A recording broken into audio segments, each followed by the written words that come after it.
Hello, everybody. This is Dr. Scot Brown. And as you know, you've tolerated me as a scholar and you're beginning to deal with me as a musician, as an artist. I've had the pleasure of putting out a few singles that have had features on them.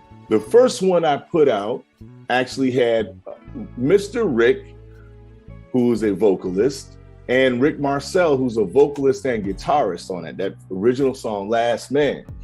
They were both features. Well, what you all don't know is we grew up together.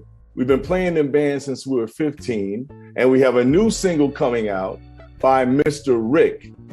And this song is interesting in that we also collaborated with a premier hip hop artist, multi-instrumentalist, okay, as good on instruments as he is a phenomenal, arguably top 5 rapper. He's my top 1 rapper that I listen to and enjoy, Ohene Savant.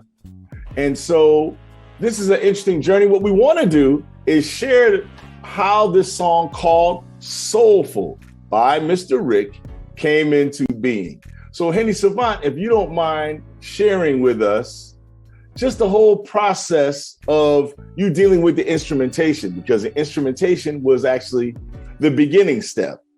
I couldn't tell you verbatim what I was thinking about at that time because I make so much music. As you know, I'm always in that room coming up with something else. But I can assure you that I was inspired by the music of the classic artists, you know, like the classic sound that you would hear from Philly International. You know, people who know me know I'm from Philly, also spent time in Ghana. But I love music that has soul. I love soulful music. I love music in 6/8 time. I love that time signature. I come out of the Black church. There's very much a tradition of 6/8 time. It's something about that time signature that just is very moving. I was just trying to capture a feel that felt like an era that, in my view, is actually probably my favorite era of music, around the 1970s, you know, as far as that soulfulness. I just wanted to capture that. So the fact that you guys ended up calling it Soulful is perfect because that's exactly the way, you know, I imagined it, you know, to be. And also, I think you guys were a great fit because you really understand that music. Now, it's funny, Ohene said it was interesting that you guys came up with Soulful.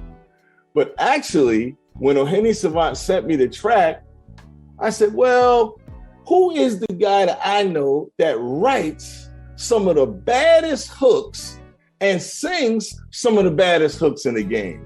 I didn't have to look too far. I sent it off to Marcel. So once you got the ball passed to you, just let us know what you did with it.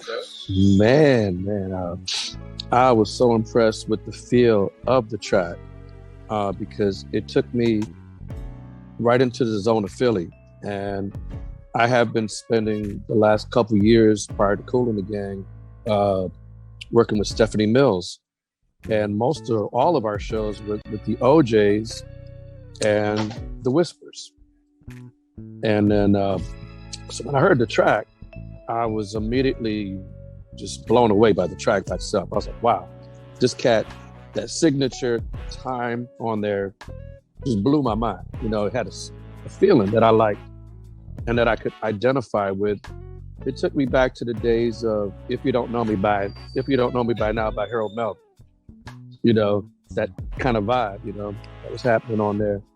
And I liked the piece he was playing on the guitar and the bass and things like that. But I kept hearing a lyric in my head, the chorus, love is so soulful, love is so wonderful. And the first verse, because all I had to work with was really right off the top, was that first verse. Turn on the radio, I hear a song playing, sung by the OJs. You know, I heard that, you know. I just kept writing. Matter of fact, I didn't write anything down. I just was singing in front of a microphone like Marvin Gaye, when he was in Belgium singing I Want You, you know. I didn't write anything down. I just was going off the top of the head. I said, well, what would Lil Wayne do if he had a mic in front of him? He would just go, you know. And of course, my man Rick Robb came along, and him and Scott went down to the studio, I guess, in Rochester somewhere, and they laid down some juice. Rick raised me as far as, you know, vocal timbre and things like that. So most of my vocal vocabulary comes from Mr. Rick. So, which has actually been a blessing for me.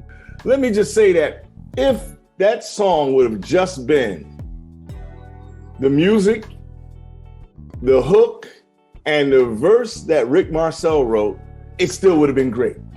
So all I did was just add some more chicken grease to the greatness. I had a session vocalist, Makita Birdsong, sing it, and then I sent it to Mr. Rick. Obviously, we get with Mr. Rick, it goes to a whole nother level, right? I sent it to Mr. Rick, and then we went to the studio, which was the opportunity for Mr. Rick actually to tweak, change, put his own personal stamp. But Scott really has this mind for like just recognizing talent and bringing it together. When I heard the horns on the track, I was like, whoa, they really got something here, man. This is dope. You know what I mean? This is really, really dope. You know, I'm waiting to see what you got else in the cookie jar. Looking forward to some more with y'all guys. Absolutely, a lot more to come. This is just the beginning. So without further ado, here's the song Soulful by me, Mr. Rick. Check it out.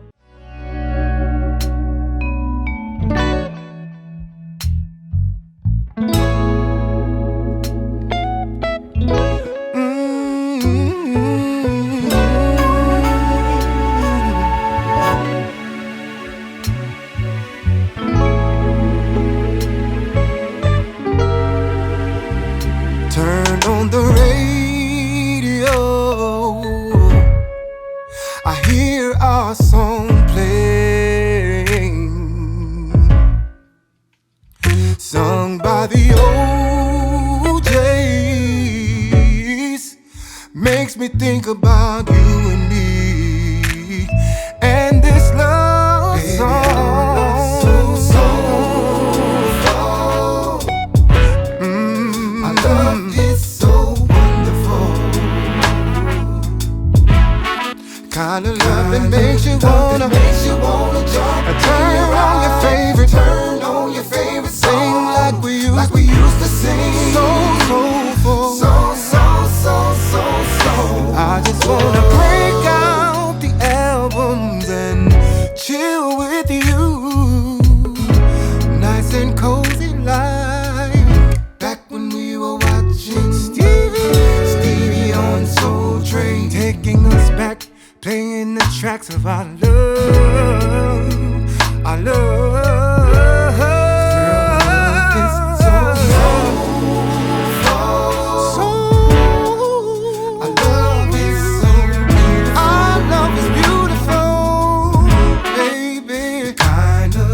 That makes you pull each other close and do a slow dance on the floor by the fireplace. So.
That